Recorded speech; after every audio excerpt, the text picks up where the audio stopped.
Today, guys, I'm sure everybody's seen this on the internet, some hashtag about this. It's Giving Tuesday today. It's to give to charities after you had Black Friday sales, Cyber Monday, bargains on the internet, and today is now Giving Tuesday. It started back in 2012.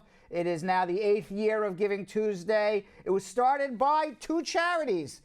Good marketing by these charities, the 92nd Street Y in New York, the United Nations Foundation. They introduced Giving Tuesdays. It is always the Tuesday after Thanksgiving for the last 8 years. In its first year, it was estimated that about $10 million was donated to charity through online Giving Tuesday fundraisers. Last year, actually, in 2019, it reached $511 million. They expect it to exceed the 2019 $511 million. Is that pretty good marketing, guys, or what? To start something from nothing and raise $500 million for charity? You know, these charities aren't dumb, right? They know how to market too. Right. Right? Right. Of course. Now, that's smart. Yeah. So experts expect the growth in donations every year, but they say this year is a little up in the air, but still they're expecting to beat their records. Let's hope they do. We talk about coronavirus all the time, but today is also World AIDS Day. It's a reminder that the coronavirus is not the only pandemic threatening lives around the world. HIV has infected more than 77 million people worldwide. Over a 16-year period, the world spent approximately $560 billion on HIV. Now, United Nations AIDS estimates that the COVID-19 pandemic may set back the AIDS program by over a decade. There is an estimated 350,000 people who right now use a prophylactics, to fight AIDS. If you take this, it's called PERV, you are guaranteed 100% not to be infected with AIDS. But there's a lot of barriers to getting these drugs. People don't have the money, and people are really concentrating on COVID right now. You don't really hear anything about AIDS anymore, right? Does anyone even talk about it? No, I feel it's been a while. No. I mean, it's become a lot more normalized, with social media and all the shows that talk about the topic, and of course with all the medicine that's been coming out since, the 90s. Back in the 90s, that's when it was like a death sentence. And now, they have different type of pills that can, have you live a normal life. So you don't hear too much about it. In the 80s, it was really a death sentence. In the 90s, they started to get some medication. If you're able to obtain the medication and you can afford it, or you get it from a charitable organization, you can live, decades. Look at Magic Johnson. He was right, diagnosed. Magic Johnson. Everybody keeps on saying, that's only for rich people, but it's the medicine that's out. Yeah. He survived almost 30 years since he's been diagnosed. He was diagnosed in the early 90s. He had it early. Yeah. And by the way, here's a statistic. Okay, there are 77 million people worldwide infected with HIV. Right now, there are 63.5 million people confirmed with coronavirus worldwide since the pandemic started. So even to this moment, HIV is more prevalent than COVID. Yeah. I mean, probably not, because there's probably a lot of people who haven't been who got COVID but never went and took a test. So they're not counting those people. Yeah. But still, I mean, just as a means of comparison. I was surprised that they didn't really talk about, patients that were, or people that were infected by HIV or AIDS getting corona. Like, you only heard about the underlying. They usually only talked about like diabetes or high blood pressure, but nobody really said. Or overweight people or old people. Or overweight, yeah. Right. But they never really said anything about people infected by HIV or AIDS. So I wonder if it's the same. Right. Meanwhile, I'm going to give you 3 guesses, Vanessa. 3 guesses. Here I go. All right, you ready? Get your thinking cap on. Yeah. It's on. What is Merriam-Webster's 2020? Merriam-Webster is obviously the dictionary. What is Merriam-Webster's 2020 word of the year? It came out today. The 2020 word of the year. If you had to take a guess, what is it? The word of the year. Take a guess what the word of the year is. Would it be the word used more often? I don't know. They just say the You said you were gonna give me 3 guesses. Yeah, okay. You haven't given me the guesses. Oh, I'm giving you 3 guesses to guess the word, not to ask me. This is not What's My Line. You ever see that show What's My Line from like the 1950s where they're like, are you a living actor? Right. You know? Yes. Word of the year. And by the way, also dictionary.com also, and don't look at dictionary.com, but dictionary.com also. Come up with the three most used words of the year that were not used in 2019. So you got to think of it like this. What words were used this year? Virus. Close. Pandemic. Ding, ding, ding, ding. You got it. Pandemic is the word of the year. It was informed top searches on both sites. It has reshaped our language that we use daily. Merriam-Webster said people look up pandemic with remarkable frequency throughout the year, especially on March 11th.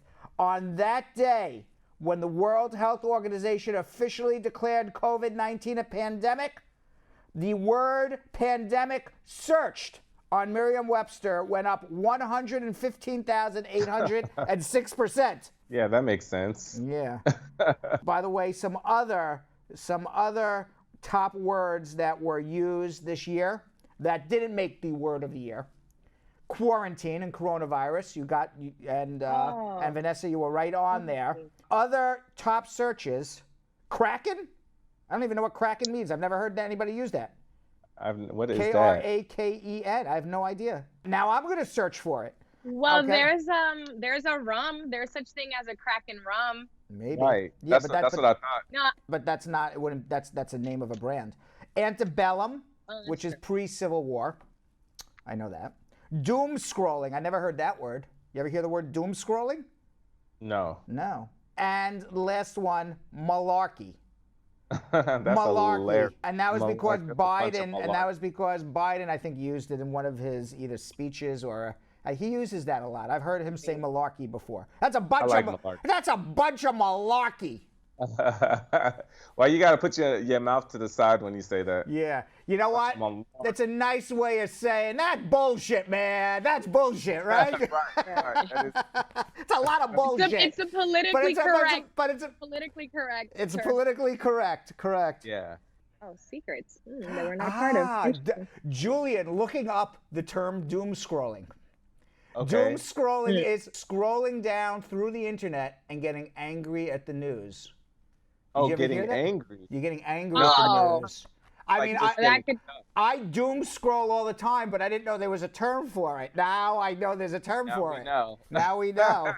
This definitely was the year of doom scroll. Yes, that is for sure. Meanwhile, Porky, you know him, right? The Attorney General William Barr. After Donald Trump put him in charge, and he told all the U.S. attorneys throughout all the entire United States, there's a lot of fraud. I want you to go investigate it. Today he came out, the Justice Department, headed by Porky, a.k.a. Attorney General William Barr. He says there was no fraud. We've looked everywhere. We can't find anything. Can't find nothing. Okay? And by the way, today, congratulations, Arizona and Wisconsin. They also certified the election in favor of Donald Trump, in front of Joe Biden, despite what Donald Trump is saying. I think the whole sad thing is that, all these Republicans, they know there was no fraud. But everyone's, I don't know, are they scared to say anything against Pumpkin? Crybaby? Right. What are we calling him these days? Crybaby? Are they scared to say anything against Crybaby? Probably. That's what makes sense. Yeah. I heard he spent like $3 million to get the recount. And did he do it in Wisconsin or something like that? Well, let me tell you what he has done. He raised since the election, he has raised over $150 million. Okay? How did he raise $150 million since the election? So what was the election? A month ago? Maybe less? Maybe less than a month ago? Maybe a month ago? 30 days ago? Whatever it was. Since the election, he has raised, according to the New York Times, I read it this morning, he has raised over $150 million. And how did he raise this $150 million? Because he has been advertising on social media, he has been advertising on the internet to people who are buying into the conspiracy. There was a fraud in this election. And he has raised himself $150 million to fight this fraud. But the fine print, election raising of money post-election to fight the fraud, the fine print is that he is allowed to take 75% of that money and use it for other purposes. What? Yep, it's in the fine print. So he's raising all this money by telling people who are... That's malarkey. That's malarkey. That's some malarkey. You know what I got to say to that? Yes, it exactly. So he's raised this $150 million, and he's only going to use 25% of it, at least he claims, and who knows how much he'll actually use to fight the election fraud that didn't exist. And he has used, so when you say, well, why is he doing this? It's a moneymaker for him. It's a moneymaker for him. It keeps him in power even after the election because he has given doubt to at least 35% of the people who voted for him, doubt that Joe Biden is a legitimate president. So if Trump delegitimizes Joe Biden, he still stays as the leader of the Republican Party. Who's going to go up against him? He delegitimized the Democratic president. That's crazy. Plus, he raised $150 million for himself, and God knows what he's going to do with it. That's wild. All right. So when you say that's BS, that's some BS, right? Yeah. Okay. Meanwhile, the United States Supreme Court, they're punting. Yes, it is fourth down, and 30 yards to go. They've decided to punt since Donald Trump's going to be out of the office January 20th. So we got about six and a half more weeks to him. So they punted. And what did they punt? There is a Supreme Court case that they decided they are going to withhold a decision for a while that to determine whether or not illegal immigrants, people who are out of status, undocumented immigrants should be counted as part of the census. Trump does not want undocumented immigrants to be counted. Obviously, Democrats want them to be counted. The Constitution is very clear. Constitution says we count every human being. It doesn't say we only count American citizens. It doesn't say we only count American citizens and lawful residents. It says we count every living human being, including undocumented aliens. And why does that matter? It matters for three reasons. One, it apportions how many congressmen each state gets. The more popular or more populous a state, the more congressmen you would get. So states that have a lot of immigrants or undocumented immigrants would be disproportionately represented in the United States Congress if they're not counted. Number two, it also apportions electors for the Electoral College. Now remember how important that was 4 weeks ago, right? The Electoral College. All right? Yes. All of a sudden, if undocumented immigrants are not counted, California loses electors. New York loses electors. So many states that would be Democratic would have less power towards the presidential election. It would give more power to states that traditionally don't have a lot of immigrants, which would be more Republican, the states in the Midwest, Montana, those states. They would probably get more electors. And it also proportions the amount of money when Congress passes a law that says we're going to pass $30 billion for transportation. For example, I'm just making it up. They didn't pass anything $30 billion for transportation. But what they do is they apportion it based on the populations in the different states. States that don't count undocumented immigrants will get less money. So what did the Supreme Court do? They decided they're not going to decide on this for several more months. And because I truly believe Joe Biden, once he becomes president, is going to withdraw the lawsuit. And then that'll be it. And they don't have to decide. No pressure, Biden. Just no pressure, guys. We're not counting down the days, and we're all just chilling. Yes. Wow. 63.5 million people worldwide with coronavirus. In the United States, is now over 13.6 million people have been diagnosed. Los Angeles County, the biggest county in the United States of America, as long as we're counting undocumented immigrants, is now under a stay-at-home order. Yesterday, Moderna asked the FDA and European regulators to start distributing its COVID vaccine. They want to start distributing it by December 21st. Pfizer is approximately a week in front of them. So sometime, most likely, Pfizer's having a public hearing on the December 10th, And sometime probably between the 14th and the 21st, the FDA will approve Pfizer. Today, so Pfizer will be about a week ahead of Moderna. They both say that they're 94% successful in preventing someone from getting COVID. Moderna went one step further and said, even if you get COVID, we are 100% certain you would not need to be hospitalized if you take the vaccine. And by the way, you know, I've been reading a lot of interesting things about this vaccine and the laws surrounding it. For example, employers, it's completely legal, based on what I'm reading, for employers to say, if you don't take a vaccine, you can't come to work. Oh, wow. It's completely legal for a restaurant to say, you don't have a vaccine, you can't come into the restaurant. Just like we talked about yesterday, wow. It's completely legal. So if I said to you, Yo-Yo and Vanessa, you don't take the vaccine, no work for you, you can't come to the studio. I'm not saying that. I'm just saying, you know, it's possible I could say that. It's possible any employer could say that to anybody. Right. And it would be legal. And it would be legal. Now, Moderna says that they want to start giving out their vaccine on the 21st. Between Pfizer, boy, I'm using my Long Island accent now. Between Pfizer. Between Pfizer. Pfizer shot. Yeah, that's my Long Island accent came in there for a second. Between Pfizer and Moderna, they say there's about 22.5 million doses that they can give out in January. Now, FDA came out today and said frontline medical workers and elderly people in nursing homes, those are the first people to get it. The states have to request shots for those people. That's who it's going to go to first. They say there's approximately 30 million of these people. Whoever these people are obviously. I love when it's so funny when I say these people. What do you mean these people? Well, these people are. You know who. We know who they are. They are the frontline medical workers and elderly people in nursing homes. So there's only 22.5 million shots that are going to be available come January. So that means that it won't be till some point in February before they get to the next level of people, which will be people over the age of 65 and people who have an underlying medical condition. And I don't know how many of those people, quote unquote, are out there. You know, guys like me and Yo-Yo and Vanessa won't be getting the shots if you want to get them probably till April or May.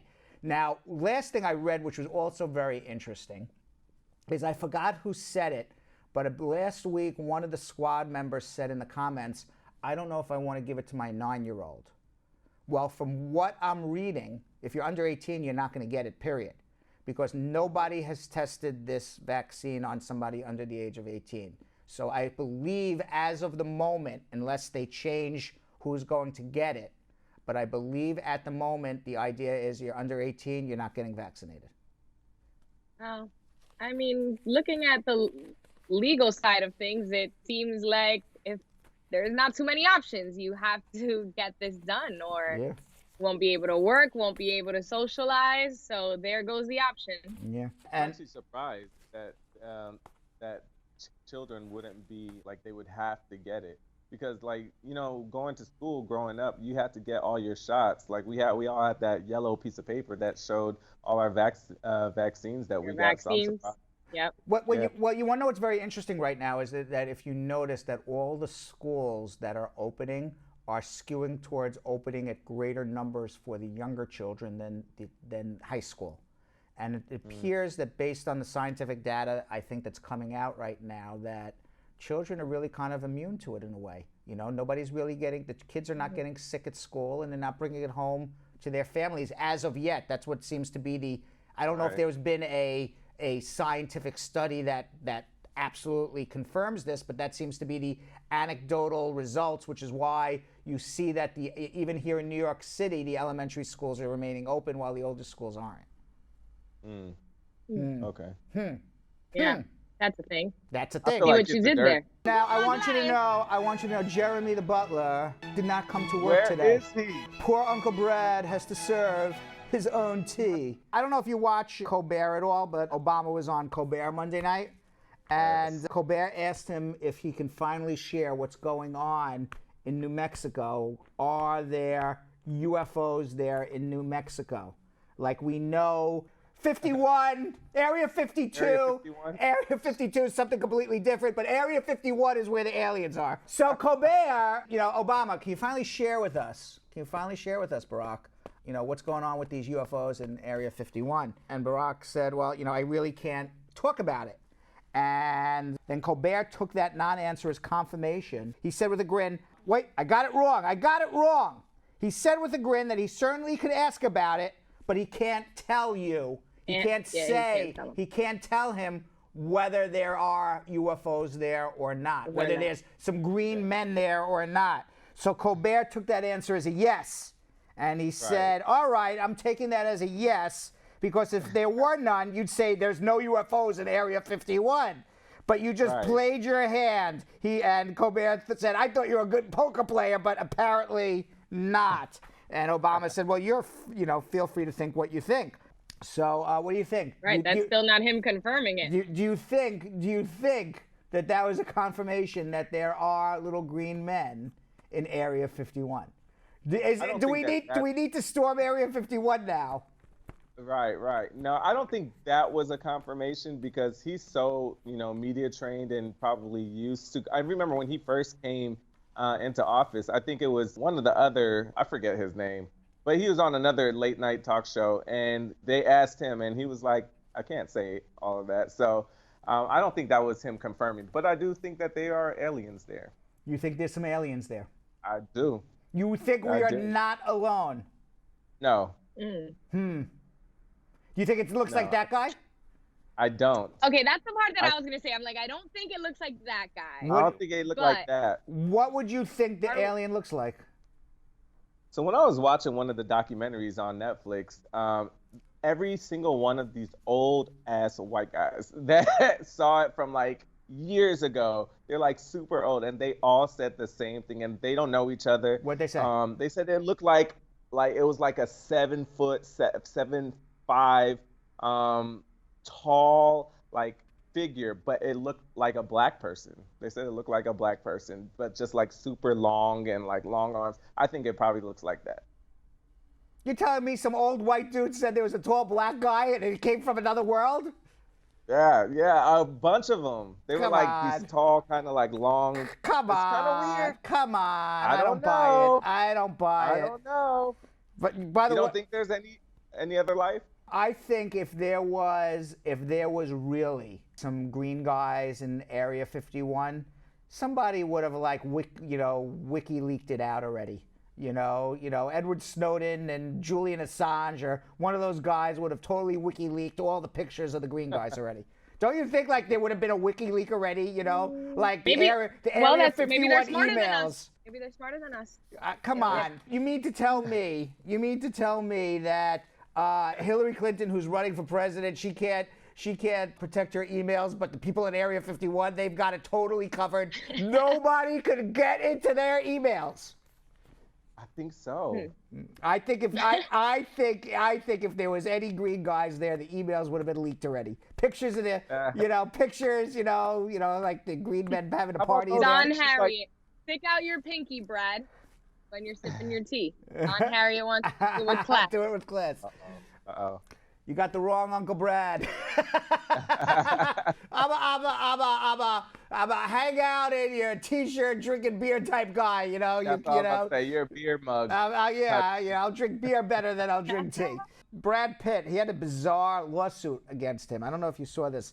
A businesswoman by the name of Kelli Christina said she was scammed on the internet by $40,000 by a person who said he was Brad Pitt and was discussing marriage, and then eventually paid fake Brad Pitt $40,000. But even though she realized she was not communicating with the real Brad Pitt, she sued the real Brad Pitt, claiming in court papers that he should have done more to protect his fans from imposters. But, yep. Oh, wow. That's his fault? Yeah. Christina, she's from Plano, Texas, has claimed that the scammer approached her online in 2018 and asked her to organize a series of fundraisers for Pitt's Make It Right Foundation, which constructs new homes for victims of Hurricane Katrina. In court papers, she said that the fake Pitt asked her for $40,000 to attend the events, but canceled at the last minute each time. Fake Pitt. She even claimed that the pair developed a close relationship that they had discussions of marriage. Oh, sir, ma'am. Excuse me, ma'am? Excuse me, ma'am? Exactly. The main thing is, if you did not video chat with them, don't trust it.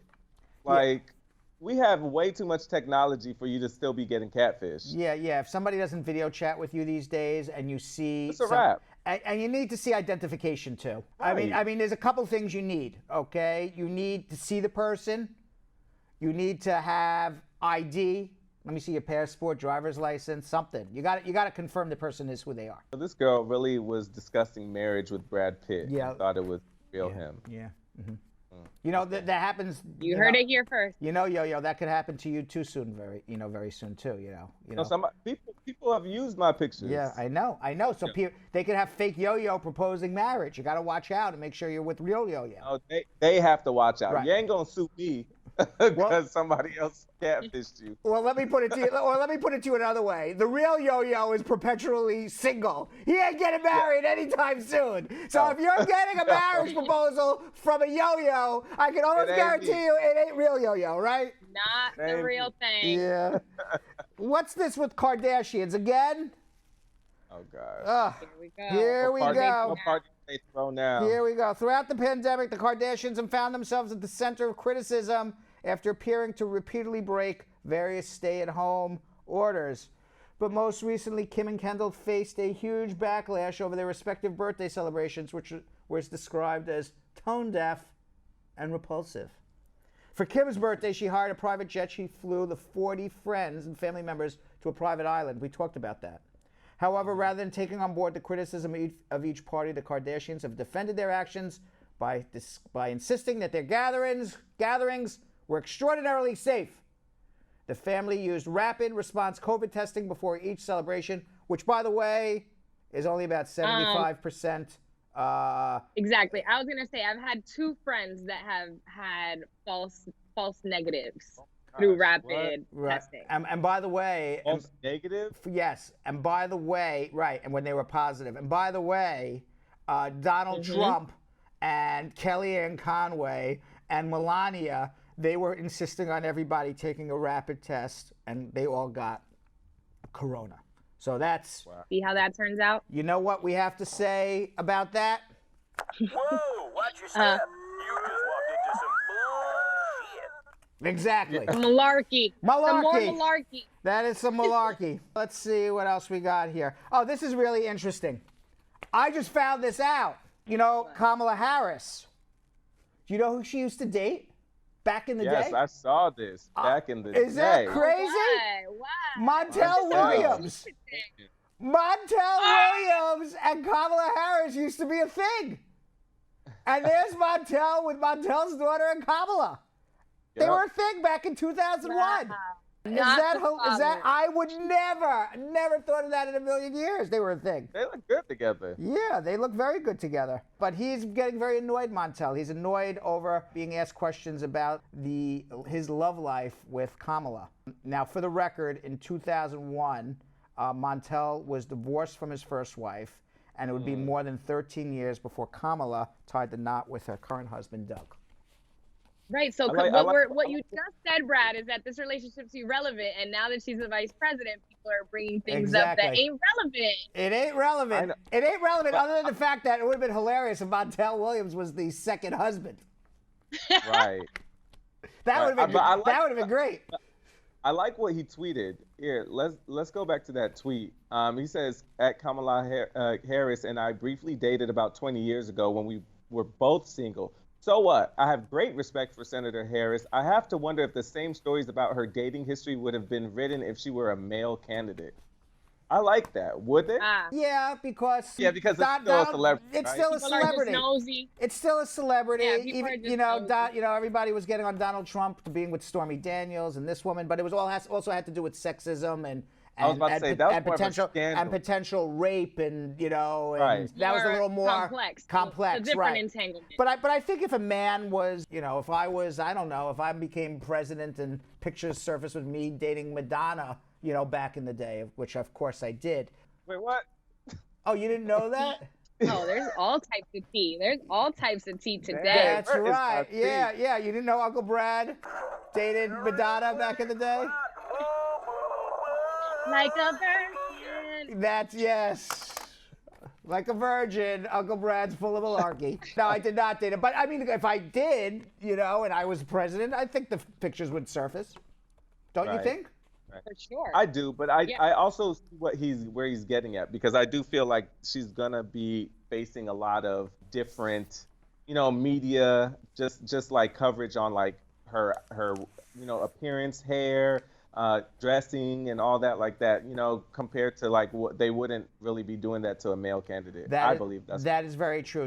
Her appearance is going to be critiqued a lot more than Pumpkin or Biden. Yeah, nobody. Right. No, Pence. Like we barely even see him in the news. Like you know, but I feel like she's gonna get a lot of press on that. I guess there's positive and negative. I mean, because you know the old saying, "There's no such thing as bad press." If the press is gonna concentrate on you, who cares what they're talking about as long as I'm in the conversation. You know, but I think there's no such thing as bad press. But you know, as the vice president, you want to be in the conversation for the words coming out of your mouth, not what you're wearing, obviously. What you're wearing. Right. Yeah. Did you see the Tyson Roy Jones Jr. fight? Did you watch it? I sure did. I watched it too. That was the worst. I didn't. That was the worst fight I ever saw in my life. It was so boring. The best part was Nate Robinson. Oh, Nate Robinson. That was great, wasn't it?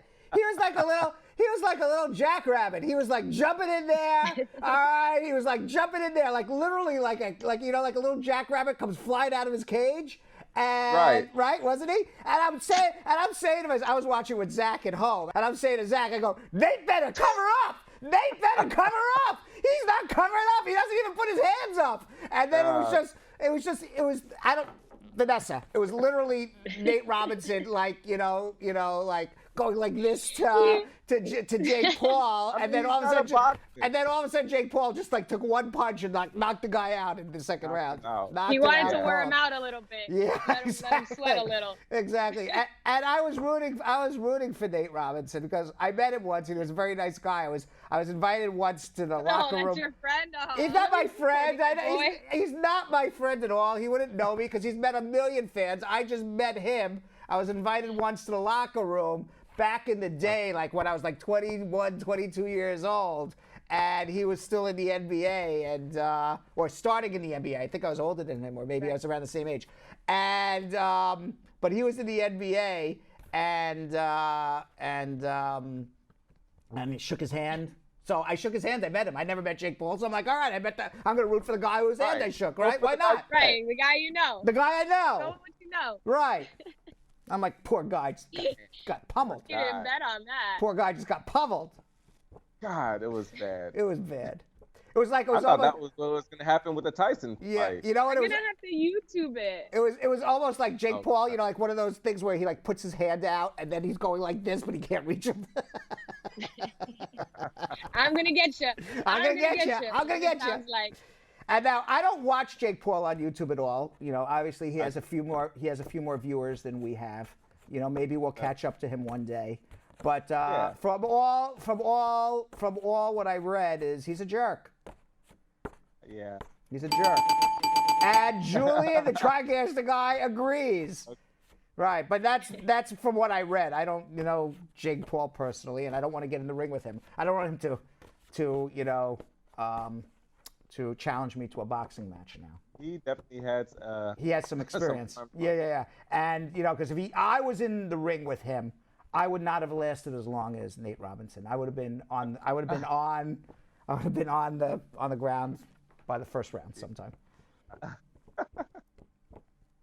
Vanessa, your boyfriend didn't make you sit home to watch it? No, I thought everybody was actually watching working. Ah. He was working, so that's probably why I didn't. That's why you didn't get to see it. If not, I definitely would have had to watch it. Yeah. All right.